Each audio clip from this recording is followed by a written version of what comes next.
السلام عليكم ورحمة الله وبركاته. بسم الله الرحمن الرحيم. Our lecture today is vermiform appendix. What's the appendix? The appendix is a narrow tubular structure. This narrow tubular structure has an attached end. Attached means fixed or mobile? Fixed.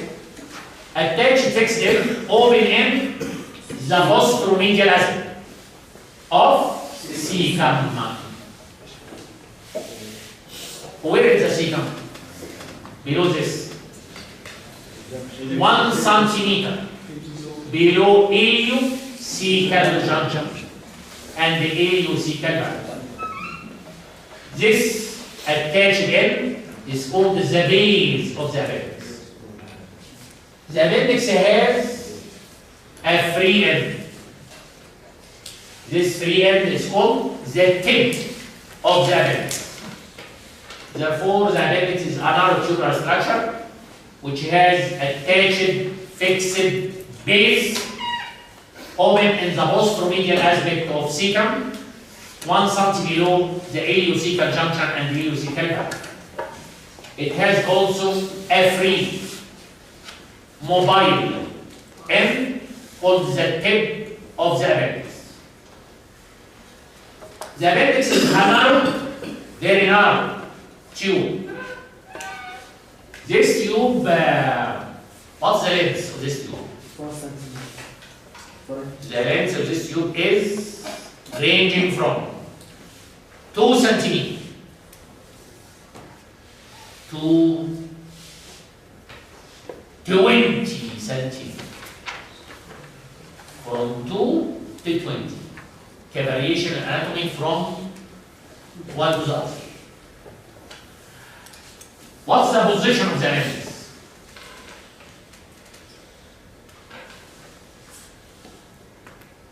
The position of the appendix is variable from one to the other.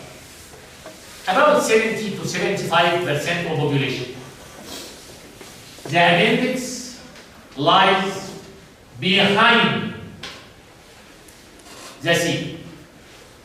This position is called retrocecal appendix.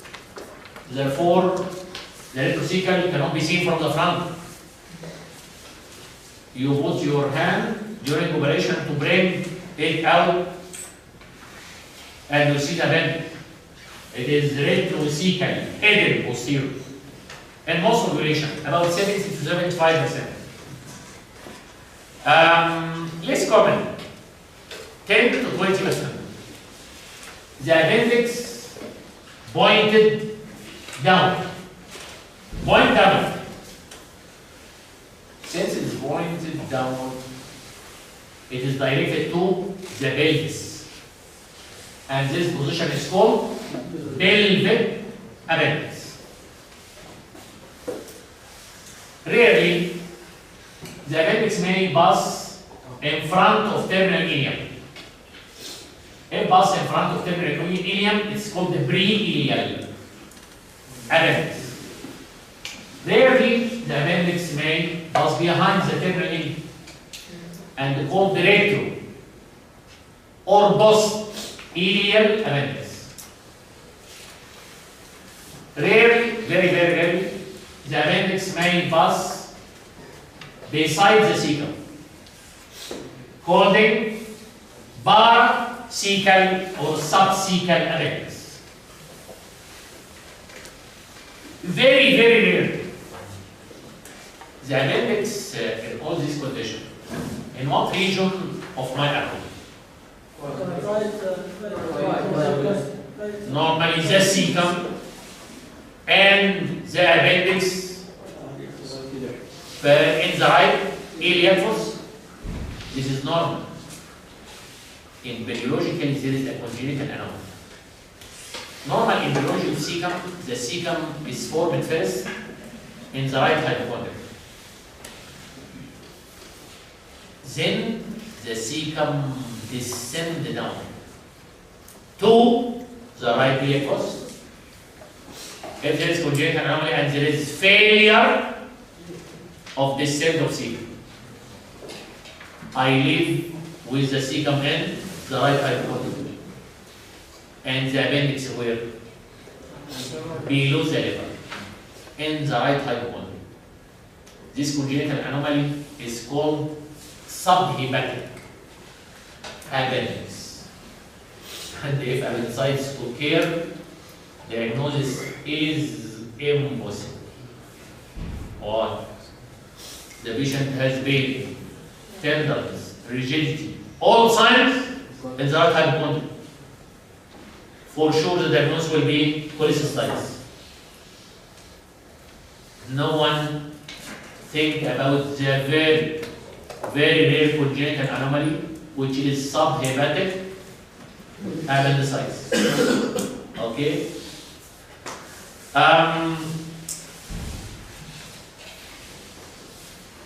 The clinical picture of appendicitis very different according to the position.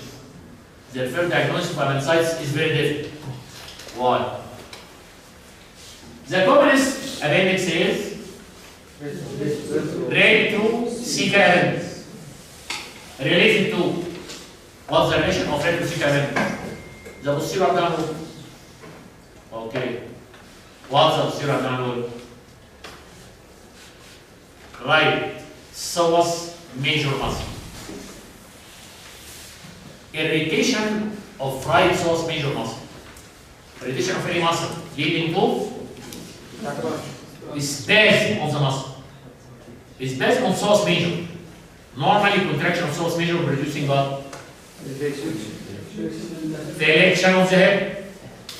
Therefore, when the patient coming for you in the outpatient, you can diagnose retrocecal appendicitis. The patient walking like that.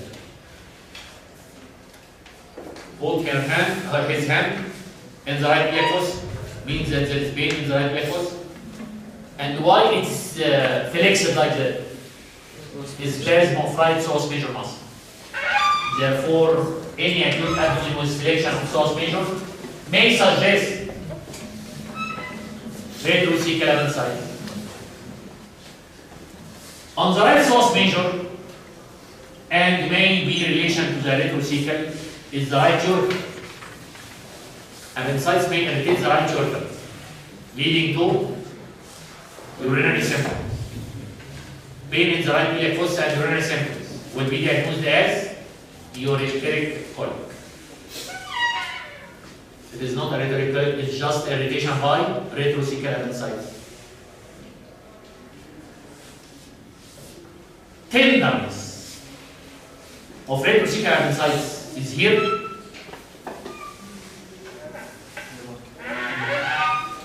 This is the cecum and the appendix is hidden posterior. And you press the anterior abdominal wall. When you press the anterior abdominal wall, it will be in contact with cecum. No tenderness. Where is the tenderness? Where is the tenderness? Deep pressure in the loin. When you deeply press the loin, the patient feels pain. Like any renal or ureteric colic due to urinary trouble. Therefore, the position of the appendix may produce abnormal symptoms away from diagnosis of appendicitis. Another example. The rule in acute appendicitis is constipation. The rule. But if there is pre-ileal or post-ileal appendix, irritation of ileum by the inflammation, leading to hyperperistalsis in ileum. Hyperperistalsis in ileum equal hyperperistalsis in ileum equal diarrhea. And you think that this trouble is due to gastroenteritis, not appendicitis. Another example, the retroileal appendix. lies in contact with vein behind the ileum. Retroiliac appendix, the appendix is present posterior to the ileum, and posterior to the ileum there is ileocolic vein. Inflammation of appendicitis on the vein. Any inflammation in blood vessel predisposing factor to thrombosis. Thrombosis in ileocolic vein. If the ileocolic vein ascends upward, it becomes what? Superior mesenteric vein. If superior mesenteric vein ascends upward, it becomes what? Portal vein.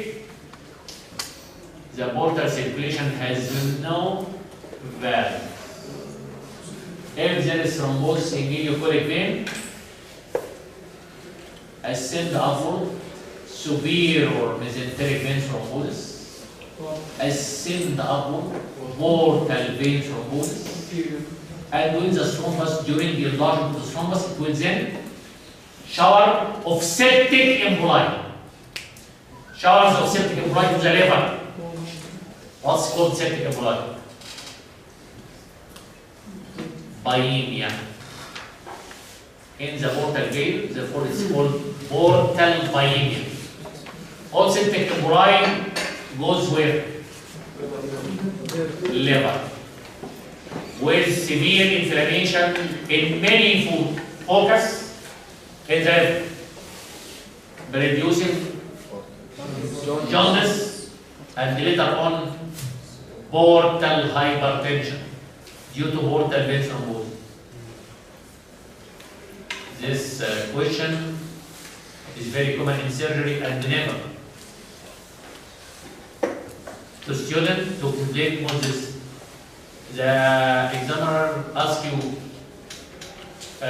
what are the complications of acute appendicitis. After you mention all complications, you will ask what is the relation of appendicitis to jaundice? What's the relation of appendicitis to the liver? The answer, the routine answer of any student, no relation. This is the relation. Retroiliac appendicitis leading to thrombosis of ileocolic vein, superior mesenteric vein thrombosis, portal vein thrombosis, showers of emboli in the liver, means portal bulimia, jaundice, and later on portal hypertension. Okay.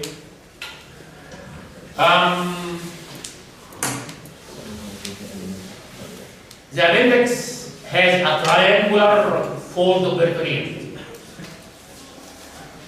This triangular fold of peritoneum. Any fold of peritoneum related to the colon is called the meso. Therefore, this is the meso appendix. The meso appendix is triangular in shape. You need how many borders? Any triangle has 3 borders. The base of meso appendix is attached to the back of terminal ileum. How it's attached to the back of terminal ileum? If this is the terminal ileum and this is the appendix, the peritoneum covering to the terminal ileum. That is to say, mesentery of small intestine is the terminal ileum. From the mesentery of terminal ileum, a fold can descend down to surround the appendix like that.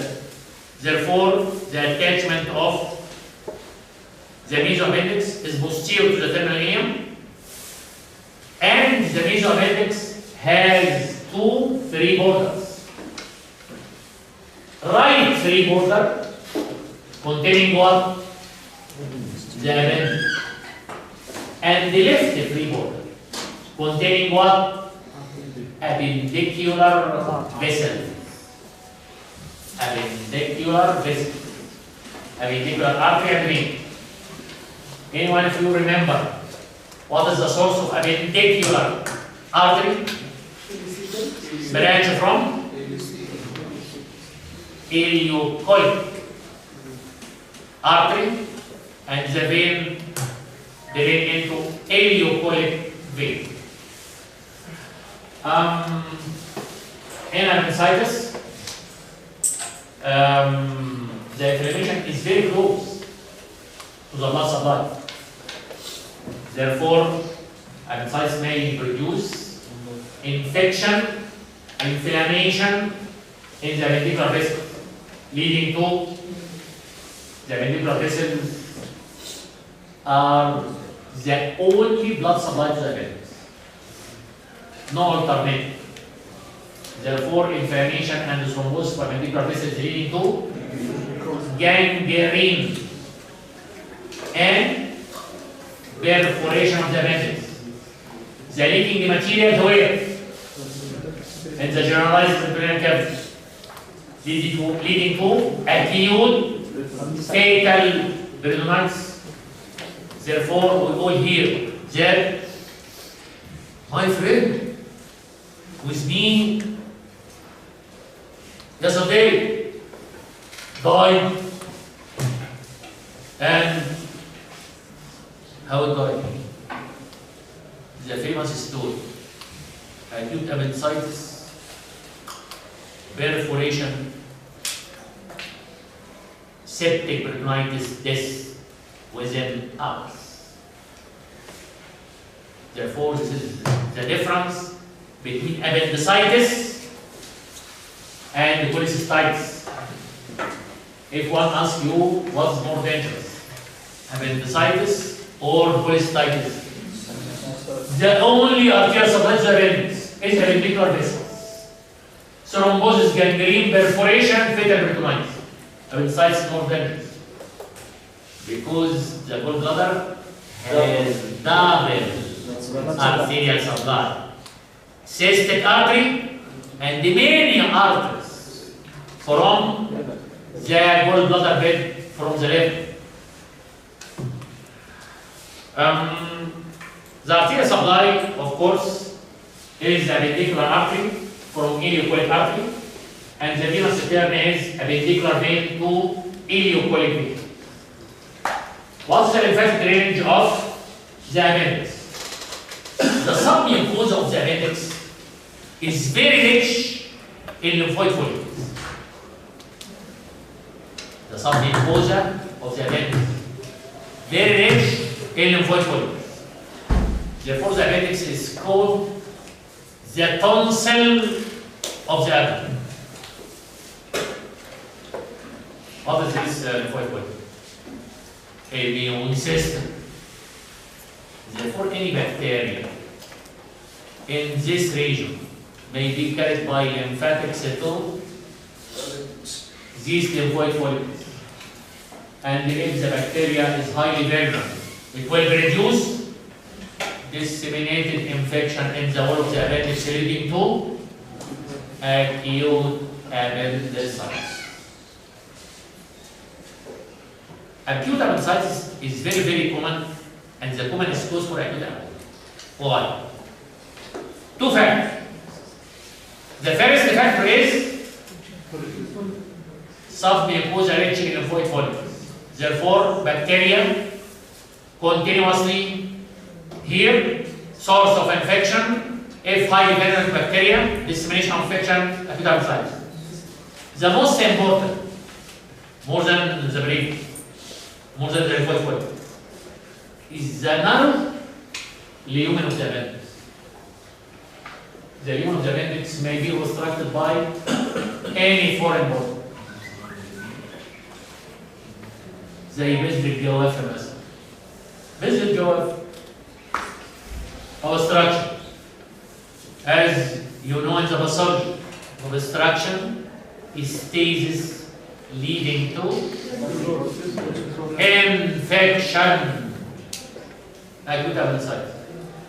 Therefore, the narrow lumen and the lymphoid follicle submucosa, both this organ very common to infection and inflammation. Therefore, the commonest cause for acute abdomen is acute appendicitis. What is the surface anatomy of the appendix? The surface anatomy of the appendix is McBurney's point. Surface anatomy of the base, because the base is a fixed point, not the tip, because the tip is variable according to the position. The surface anatomy of the base is McBurney's point. Draw a line between umbilicus and this bony point, this bony landmark, which is anterior superior lex body. Divide this line into medial 2/3 and the lateral 1/3. The meeting of the medial 2/3 and the lateral 1/3 of a line between the umbilicus and the anterior superior lex line is the McBurney's point, which is the surface anatomy of the base of the appendix. If you want to do appendectomy, the incision is here. If we do McBurney's incision in the McBurney's point and we enter the abdomen, how to identify the appendix? It is variable in position. Okay? Where is the appendix?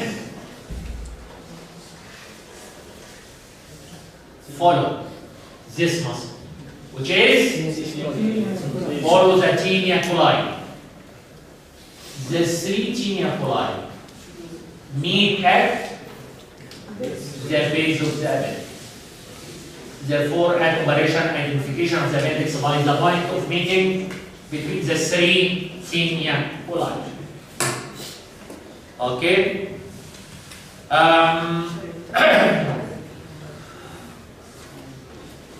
In appendicitis, if perforation occurs,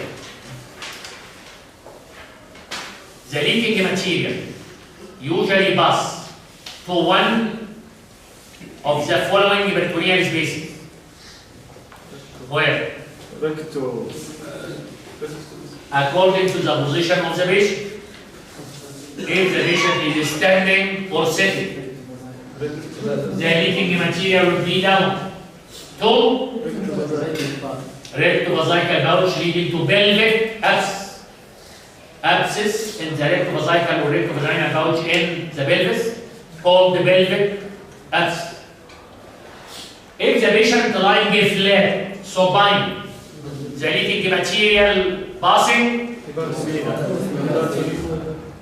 hepatorenal Morrison's pouch, which is right posterior superior subphrenic space, leading to subphrenic abscess here. Okay.